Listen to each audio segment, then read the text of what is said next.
दिवस. उत्कल दिवस other name is Odisha दिवस. ओडिशा भारत प्रथम भाषा भित्तिक राज्य रूपे गढ़ी उठीला एवं से जो महामनीषी माने सेमानकर बलिदान देइचंती एवं ओडिया भाषा संस्कृति को उज्जीवित करने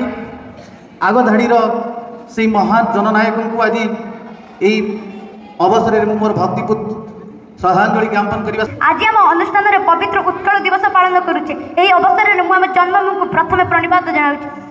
कारण जितेबाला ओडिशा स्वतंत्र घोषणा होता से ओडिशा सहित आउ गोटे राज्य जन्म होता. मास 1 तारिख दिन ओडिशा निजर एक स्वतंत्र परिचय पाइथिला. वंदे उत्कल जननी जय ओडिशा. धन्यवाद. आमर स्कूल लेवल बा क्लास टॉपर मेडल्स क्लास रे इंडिविजुअल क्लास पई के हमें जेमिति पिला माने पार्टिसिपेट करके तांको भितर जो माने टॉपर तांको पई के स्पेशल गोटे गोटे गोल्ड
बापा बो कौन कहे कहते कौन ना डैडी मम्मी नमस्कार शब्द कहीं कहना कहे हेलो हाय एपरी चूड़ा मुढ़ी पखाड़ ना ना ये सब खाद्य कहीं खाइबे आमर दरकार सेटा कौन से गोल है पिज्जा सेमिति कहले केमिति होबो बापा सेमिति कहले हमको केते पछर रहि जबो आ उन्नति भी करबो पछरे रहि जबो तू परा निजे ओडिया स्कूल में पाठ पढ़ीचु हाँ ज्वाई बाबू परा निजे ओडिया स्कूल में पाठ पढ़ी आज एक ओएस बाहर एवं तू एक बीओ हो बाहर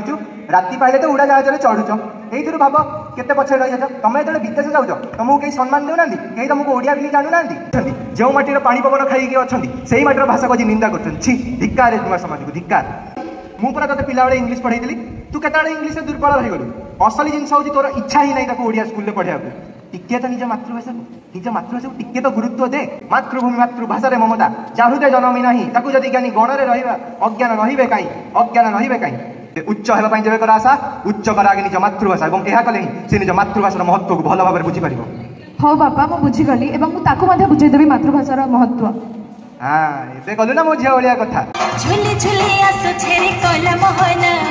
मुर्की मुर्की हसी करी ने उठे मना